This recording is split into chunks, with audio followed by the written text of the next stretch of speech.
Welcome back to Celebrity U Radio. My name's Anthony Kung, and we will begin a new segment here on effective leadership. And for those of you who are seeing this the first time or hearing about this the first time, what it really is going to entail is about the need for leaders in our society today. And I have to make a distinction between managers and leaders. Managers are really the ones who do the things right, and the leaders are the ones who do the right things. We have good managers, but frequently you hear people talk about great leaders and not great managers. The great leaders, you can have the political figures, you can have the celebrities, but even you and me, every one of us are great leaders. I mean, if you look at the news and you look back in history, say when the Berlin Wall fell down, it wasn't one particular leader that did that. It was the influence of people that caused that to happen. And that's what leadership is really all about. If you could describe it in one word, it's influence. You do that at home, you do that at work, you do that in your community. If you can influence, then you are a leader. And so this segment and subsequent segments, what we're going to be discussing are some of the things that you would need to be a good leader, and a large part of it has to do with communication. And I am really fortunate to have Patrick here today. Thank you for having me. Thank you, Patrick. He will be discussing one of the areas that we would like to see when leaders in the skill of influencing, they need to find a way to motivate their audience. And I'll just give 3 quick steps. What is it that leaders do when they motivate their audience? And I'm sure everyone could think of probably this third step that I'll mention is you have to inspire them.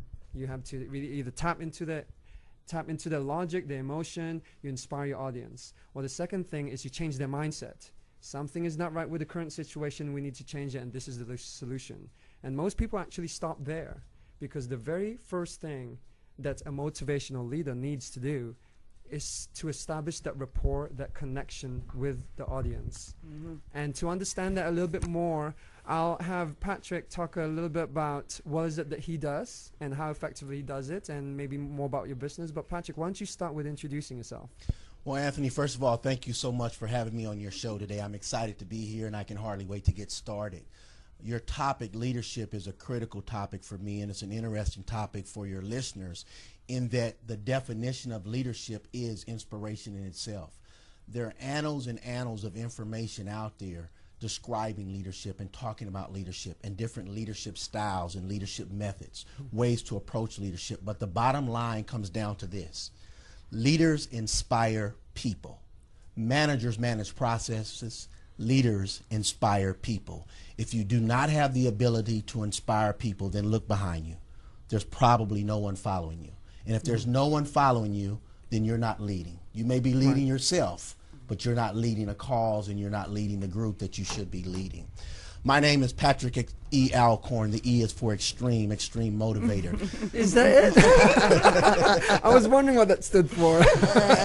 Absolutely. We actually coined that E in 2003 after I spoke to a group of students on a college campus. Okay. Because of some of the methods that I used and some of the conversation that I had with the students, they titled me America's Extreme Motivator, and I've carried that title since. The original E stands for Eugene, but no one else knows that but you all in the list. You didn't need to tell us that. We'll go with Extreme Motivator.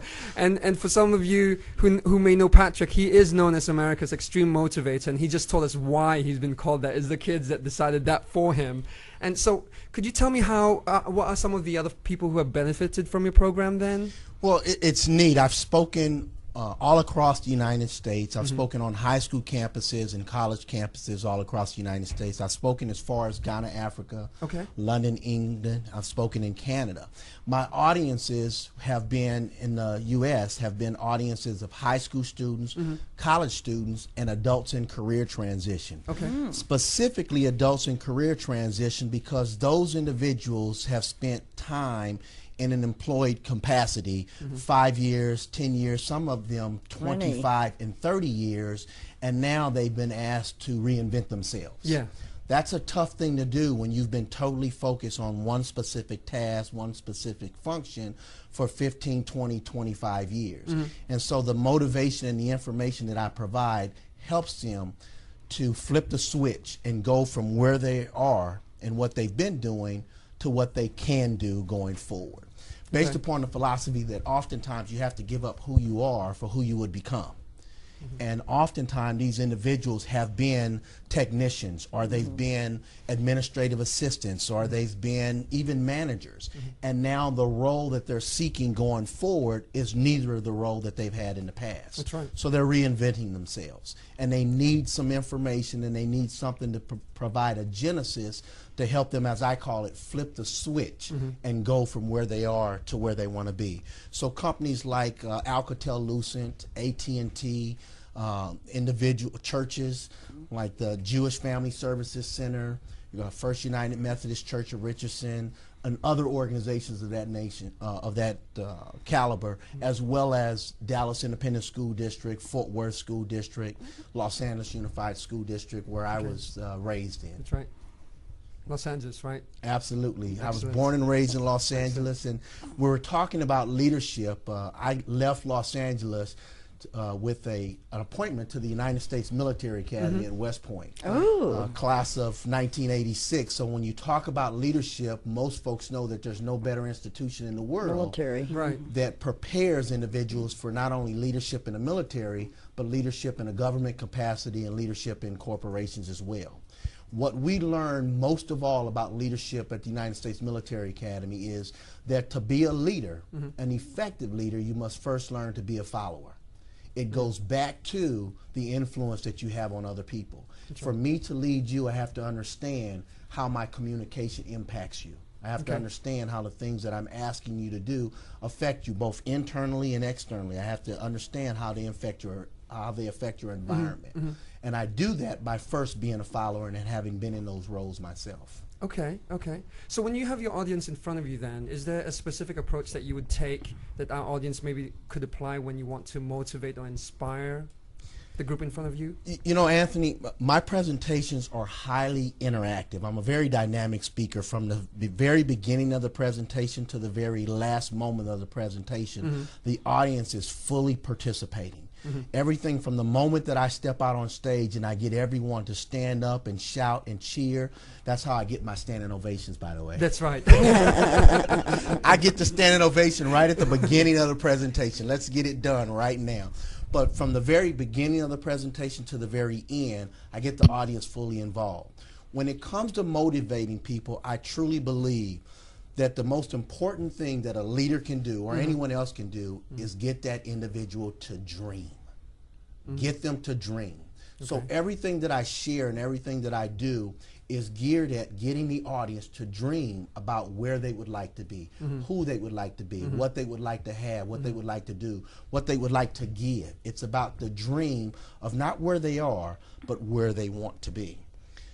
One of the most exciting exercises that I think about is I share a story with the audience. I share a story about three gentlemen.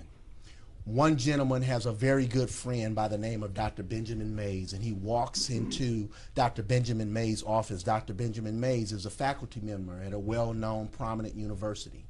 This friend walks in and he looks at Dr. Benjamin Mays and says, "Dr. Benjamin Mays, I need your help." He has his son with him. He says, "I need your help.